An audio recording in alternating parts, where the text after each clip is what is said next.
Cuando escuché a mi nuera gritar que harían un Airbnb y que mi cuarto sería la bodega mientras arrojaban mi virgen al patio, el mundo se detuvo.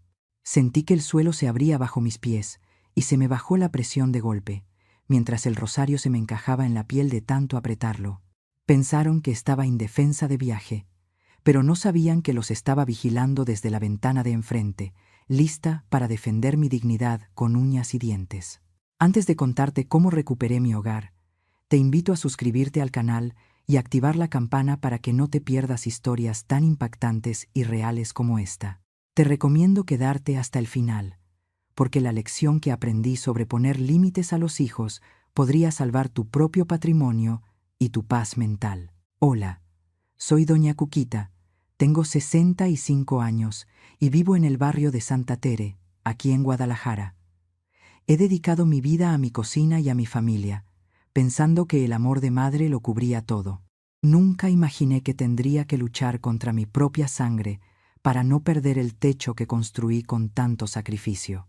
Fíjense que siempre he creído que la cocina es el corazón de la casa, y la mía, aquí en mi casita de Santa Tere, ha latido al ritmo de mis ollas y mis sartenes por más de 40 años. Esa mañana me levanté tempranito, como acostumbro, con el antojo de preparar unas jericayas, ese postre tan nuestro, tan de Guadalajara, que a mi difunto esposo le gustaba tanto. Puse la leche a hervir con su rajita de canela y su vainilla, y mientras el aroma dulce empezaba a inundar la casa, sentí esa paz que solo me da cocinar. Pero algo estaba mal. Cuando estiré la mano para agarrar mi palita de madera, la de siempre, la que está curada de tanto uso, mi mano agarró aire. No estaba en el bote de los utensilios junto a la estufa. Me quedé parada un momento, desconcertada, hasta que la encontré mal puesta en el escurridor, todavía con restos de grasa de la noche anterior. Suspiré hondo, porque no me gusta ser quisquillosa, pero una sabe dónde deja sus cosas. Últimamente, mi cocina se sentía ajena, como si alguien hubiera entrado a moverme el mundo 1 centímetro a la izquierda, lo suficiente para que una se sienta torpe en su propio espacio. Mientras batía las yemas con el azúcar, intenté prender mi radio viejita para escuchar las noticias locales y un poco de música ranchera, como lo he hecho toda la vida. Apenas si alcancé a escuchar los primeros acordes de una canción de Pedro Infante cuando un estruendo me hizo brincar. Era la televisión de la sala. Mi nuera, Sandra, ya se había levantado y le había subido todo el volumen a una de esas series que ve, donde todos son gritos y pleitos. Le bajé a mi radio hasta dejarla casi en un susurro, porque ya sé cómo se pone Sandra si le digo algo. Dice que la estreso, que no la dejo descansar. Así que ahí estaba yo, batiendo mis jericayas, oliendo a leche quemada y canela, pero con el ruido de la televisión retumbándome en la cabeza y una opresión en el pecho que no se me quitaba con nada. Me sentía como una invitada incómoda en la casa que mi viejo y yo levantamos ladrillo a ladrillo. Fue cuando me puse a recoger un poco la basura de la mesa del antecomedor que el corazón me dio un vuelco. Entre unas servilletas sucias y unos volantes del supermercado brillaba un cartoncito blanco y naranja. Lo levanté con cuidado, limpiándole una mancha de café. Era una tarjeta de presentación, de esas brillosas, que decía en letras grandes: Valuador de inmuebles. Avalúos rápidos y discretos para venta inmediata. Sentí un frío recorrerme la espalda, de esos que te calan hasta los huesos. Me quedé mirando el papelito, sin entender. ¿Para qué querrían un valuador? La casa es mía, las escrituras están a mi nombre, y yo no tengo ninguna intención de vender. En eso entró mi hijo Beto a la cocina, buscando agua, todavía medio dormido. Es mi muchacho, mi adoración, aunque últimamente lo veo tan cambiado, tan apagado. Aproveché que estaba tomando agua para enseñarle la tarjeta. Traté de que mi voz sonara tranquila, aunque por dentro estaba temblando. Le pregunté qué significaba eso, por qué había una tarjeta de un valuador en nuestra basura. Beto ni siquiera me volteó a ver a los ojos. Se quedó mirando el vaso de agua y soltó una risita nerviosa, de esas que hace cuando lo cacho en una mentira. Me dijo que eran ideas mías, que seguro la habían dejado por debajo de la puerta o que venía pegada en alguna propaganda. Me dijo que ya no fuera tan aprensiva, que me la pasaba imaginando cosas donde no las había. Me quitó la tarjeta de la mano, la hizo bolita y la volvió a tirar al bote de la basura con un gesto de fastidio. Pero las madres sabemos, fíjense bien lo que les digo. Las madres tenemos un sexto sentido que no se equivoca. Cuando Beto salió de la cocina, me quedé ahí parada, viendo cómo la leche empezaba a subir en la olla, a punto de derramarse. Le apagué a la flama, pero el gusto por cocinar se me había ido. Recogí la tarjeta arrugada de la basura y me la guardé en la bolsa del delantal, pegadita a mi cuerpo. Mientras metía los moldes al baño María, no podía dejar de pensar en esa frase que decía mi abuela: siento pasos en la azotea. El olor a canela seguía ahí, pero ahora se mezclaba con el miedo, un miedo sordo a que me estuvieran moviendo el piso, y no solo los utensilios de cocina. Algo estaban tramando, y mi Beto, mi niño, me estaba ocultando la verdad. Me quedé un buen rato acariciando los azulejos de la cocina, esos mismos que mi viejo y yo escogimos hace 40 años, cuando apenas teníamos para comer. La gente ve paredes y techos, pero yo veo vida, esfuerzo y mucha hambre aguantada. Me acordé de cuando esto no era más que un terreno baldío lleno de hierba mala, y cómo mi esposo llegaba de la obra, con las manos partidas por la cal, a seguir pegando ladrillos aquí, en nuestra casa, bajo la luz de un foco pelón colgado de un cable. ¿Cuántas veces no cenamos frijoles con tortilla en el suelo, soñando con el día en que tendríamos un techo firme para nuestros hijos?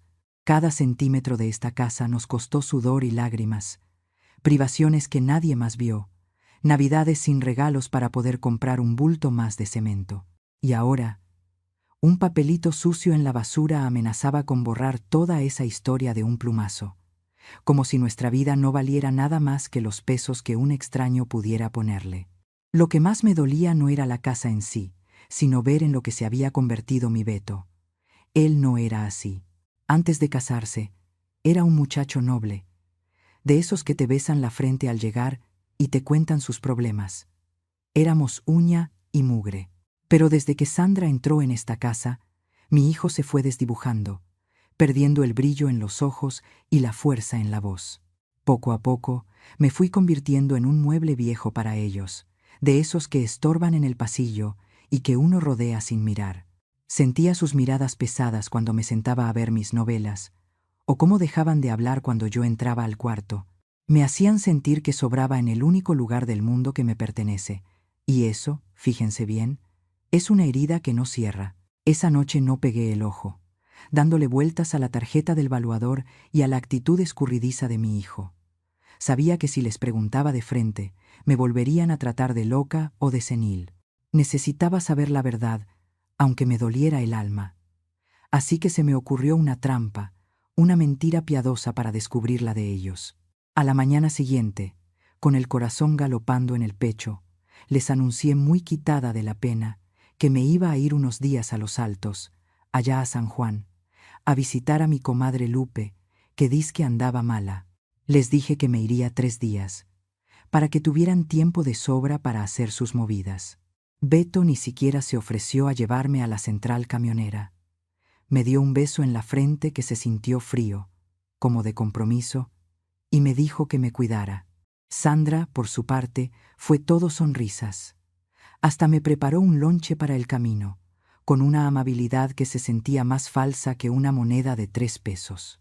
Me dieron la bendición en la puerta, y yo, con mi maletita en mano y el alma en un hilo, les eché la bendición de vuelta, pidiéndole a la Virgen que mis sospechas fueran solo eso, sospechas de una vieja miedosa. Salí de la casa y escuché el cerrojo echarse con una prisa que me heló la sangre. No caminé hacia la parada del camión. Me quedé parada pegadita al muro, conteniendo la respiración, rogando estar equivocada. Pero entonces la escuché. La voz de Sandra retumbó clara a través de la ventana abierta de la sala, con un tono de triunfo que nunca le había oído. Dijo clarito que por fin se había largado la vieja, y le ordenó a Beto que le marcara al arquitecto de inmediato, que tenían 3 días para medir todo y ver cuánto podían sacar por el terreno. Sentí como si me hubieran dado una cachetada con la mano abierta. Las piernas me flaquearon y tuve que recargarme en la pared para no caerme. Mi propio hijo, mi sangre, estaba vendiendo mi techo a mis espaldas, mientras yo supuestamente iba en camino a rezar. No lloré. La rabia me secó las lágrimas de golpe. Agarré fuerte mi maleta, crucé la calle con la dignidad que me quedaba y toqué la puerta de enfrente. Don Chuy, mi vecino de toda la vida, el que sabe más de mi historia que mis propios nietos, me abrió extrañado de verme ahí. Sin decir palabra, me dejó pasar. Desde la ventana de su sala, con las cortinas medio cerradas para que no me vieran, me preparé para ver con mis propios ojos cómo mi familia desmantelaba mi vida. Jamás pensé que el dolor pudiera tener una hora tan exacta, pero la tiene. Estuve sentada en la penumbra de la sala de Don Chuy, con los ojos clavados en la fachada de mi casa, esa que conozco mejor que las líneas de mis manos. El reloj de pared marcó las 8:59 de la noche cuando el silencio de la calle se rompió. No llegaron visitas, ni música, ni nada que anunciara una celebración. Lo que se estacionó frente a mi banqueta fueron 2 camionetas de carga, de esas grandes y feas que huelen a mudanza y a despedida. Sentí un vuelco en el estómago, de esos que te avisan que algo terrible está por pasar. Porque nadie hace mudanzas a esa hora, a menos que quiera esconderse de la vergüenza o de la ley. Lo que vi a continuación me quebró el alma en 1000 pedazos. La puerta de mi casa se abrió de par en par y vi a mi hijo Beto, mi sangre, ayudando a 2 desconocidos a cargar la vitrina de caoba que mi difunto esposo me regaló en nuestro 20º aniversario. La sacaron a empellones, sin cuidado, como si fuera leña vieja, y la arrastraron hacia el patio trasero, donde pega el sol y la lluvia, donde se arrumban los tiliches. Detrás de ella salió el cuadro de mi Virgen de Zapopan, mi generala, la que ha cuidado esa entrada por décadas. Verla ahí, puesta de cabeza contra la pared del patio como si fuera un trapo sucio, me hizo sentir que Dios mismo me había abandonado. Pero lo peor no fue ver mis cosas tratadas como basura, sino escuchar la sentencia que dictaron sobre mi vida. La noche estaba tranquila y las voces retumbaban en la calle vacía. Escuché a Sandra, mi nuera, dando órdenes como capataz de hacienda. Su voz chillona se me clavó en los oídos cuando señaló mi recámara, ese cuarto donde parí a mis hijos y donde velé a mi marido. Gritaba con una emoción enfermiza que ahí mero iban a poner la recepción para el negocio de rentas, ese tal Airbnb del que tanto hablaba.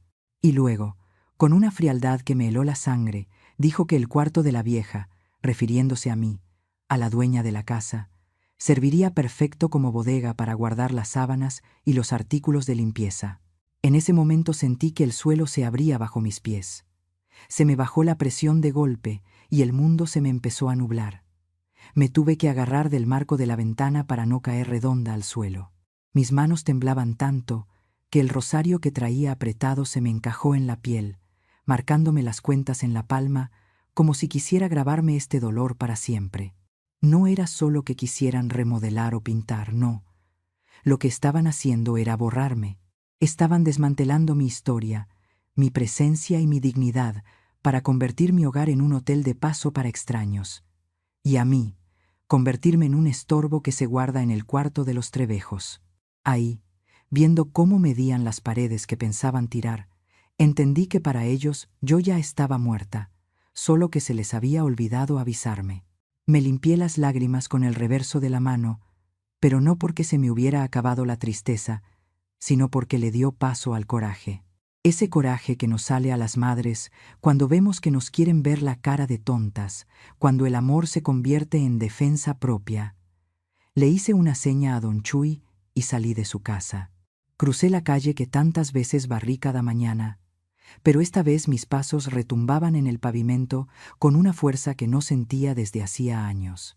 La puerta de la entrada estaba abierta de par en par, como una boca burlona invitando a la desgracia, descuidada por la prisa de su codicia.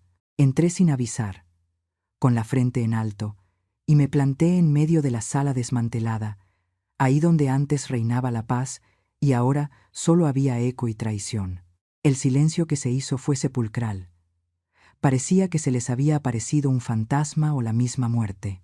Beto se quedó congelado a medio camino hacia el patio, pálido como papel de estraza, y soltó la caja que traía en las manos, que cayó con un golpe seco al suelo.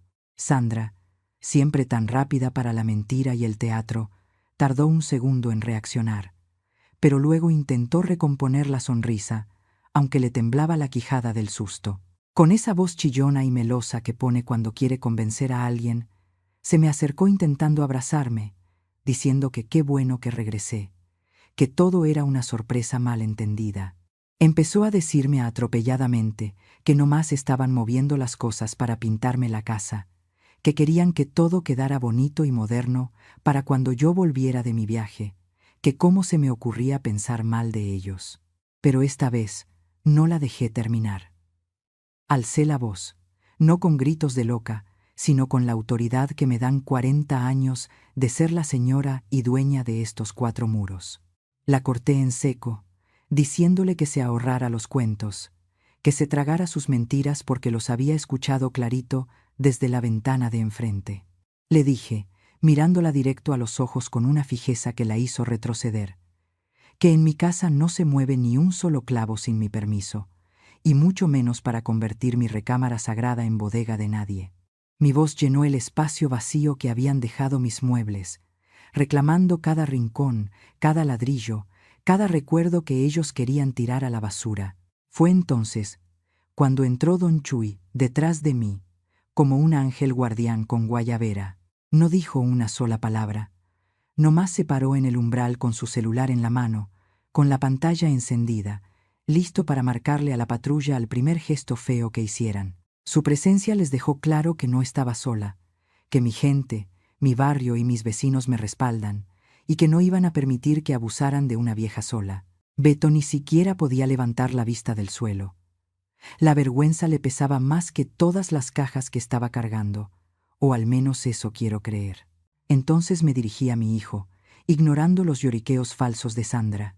Me acerqué a él, y aunque sentí que el corazón se me partía de verlo así, tan cobarde, tan poco hombre, dominado por la ambición ajena, sabía que tenía que ser dura para salvarme yo. Le dije con voz firme, esa misma que usaba cuando le enseñé a caminar, o cuando lo regañaba por sus travesuras de niño, que yo le había dado la vida, sí, y que lo amaba con toda mi alma de madre, pero que eso no significaba que le hubiera entregado mis escrituras ni mi dignidad. Lo señalé con el dedo índice, sin que me temblara la mano, y le dicté su sentencia. Le dije que recogiera sus tiliches y los de su mujer, que subieran mis muebles de regreso a su lugar con el mismo cuidado con el que los bajaron, porque tenían exactamente una semana para buscar dónde vivir. Así como tuvieron tanta prisa para sacarme a mí de mi propia casa, ahora la tendrían que tener para largarse ellos. Han pasado ya unos días desde que el último camión de mudanza dobló la esquina y se llevó las cajas de mi hijo y de mi nuera. No les voy a mentir. La casa se siente inmensa y el silencio a veces pesa bien mucho, sobre todo a la hora de la comida, cuando extraño las risas de mis nietos corriendo por el pasillo. Se siente una tristeza de esas que se te atoran en la garganta, porque una madre cría a los hijos para que vuelen, no para tener que echarlos del nido a empujones por ingratos. Pero luego respiro hondo. Veo la luz del sol entrando por la ventana sin que nadie me la tape con cortinas que yo no escogí, y siento una paz que ya se me había olvidado. Dicen por ahí que más vale sola que mal acompañada, y fíjense que cuánta razón tienen los dichos de antes. Lo primero que hice en cuanto cerraron la puerta fue irme derechito al despacho del licenciado Martínez. Es un hombre muy serio, de los de antes, y me explicó las cosas tal cual son, sin rodeos. Me dijo doña Cuquita, quítese de penas, la herencia es una expectativa, no un derecho actual. Mientras usted respire, usted manda. Así que revocamos cualquier poder notarial que yo hubiera firmado sin leer bien por confiada, y aseguré mis escrituras bajo llave. Me dolió tener que protegerme legalmente de mi propia sangre, de mi Beto, pero ocupo tener la certeza de que nadie me va a venir a sacar de aquí hasta que Dios me llame a cuentas. Si ellos pensaron que por ser vieja ya no contaba, se toparon con pared. Sandra se fue despotricando, diciendo que era yo una egoísta y que me iba a arrepentir cuando ocupara un vaso de agua y no hubiera quien me lo diera. Sabe, a lo mejor piensa que me asusta la soledad, pero me asusta más la falta de respeto. Mi Beto se fue callado, con la cabeza gacha, y eso me partió el alma, pero se lo encomendé a mi generala, mi Virgen de Zapopan. A ella le recé bien fuerte para que le enderece el camino y le quite lo mandilón, porque un hombre que permite que humillen a su madre no puede andar bien por la vida. Ahorita, después de trapear la casa con vinagre para sacar las malas vibras y el olor a ambición, volví a colgar a mi virgencita en el lugar de honor de la sala, ahí de donde nunca debieron haberla quitado. La cocina vuelve a oler a lo mío. Me preparé unas jericayas para mí solita, sin que nadie me haga caras ni me diga que huele a grasa o a viejo. Estoy sentada en mi sillón favorito, el que está junto al ventanal, chopeando una concha de vainilla en mi café caliente. Estoy sola, sí, pero estoy tranquila. Aprendí a la mala que ser una madre abnegada no significa ser tapete de nadie. Esta es mi casa, estos son mis ladrillos, y aquí mando yo. La dignidad, mis amigas, no envejece. Se defiende con uñas y dientes, aunque nos tiemblen las manos. Han pasado 6 meses y la calma ha vuelto a mi cocina en Santa Tere. Beto llama de vez en cuando, pero la distancia sigue ahí. No he cedido, porque mi paz no es negociable. Mi casa sigue siendo mi refugio y duermo tranquila sabiendo que mis escrituras están seguras bajo llave y que mi virgencita cuida la entrada sin que nadie la mueva. Aprendí que el amor de madre es inmenso, pero la dignidad propia es sagrada e intocable. No se negocia ni con la sangre. Les aconsejo de corazón, no dejen para mañana la protección de su patrimonio. Asesórense con un buen licenciado, aseguren su usufructo vitalicio y nunca firmen papeles sin leer, ni siquiera a los hijos. ¿Y tú, permitirías que te desplacen en tu propio hogar por ayudar a la familia? Cuéntame en los comentarios. Doña Cuquita, 65 años.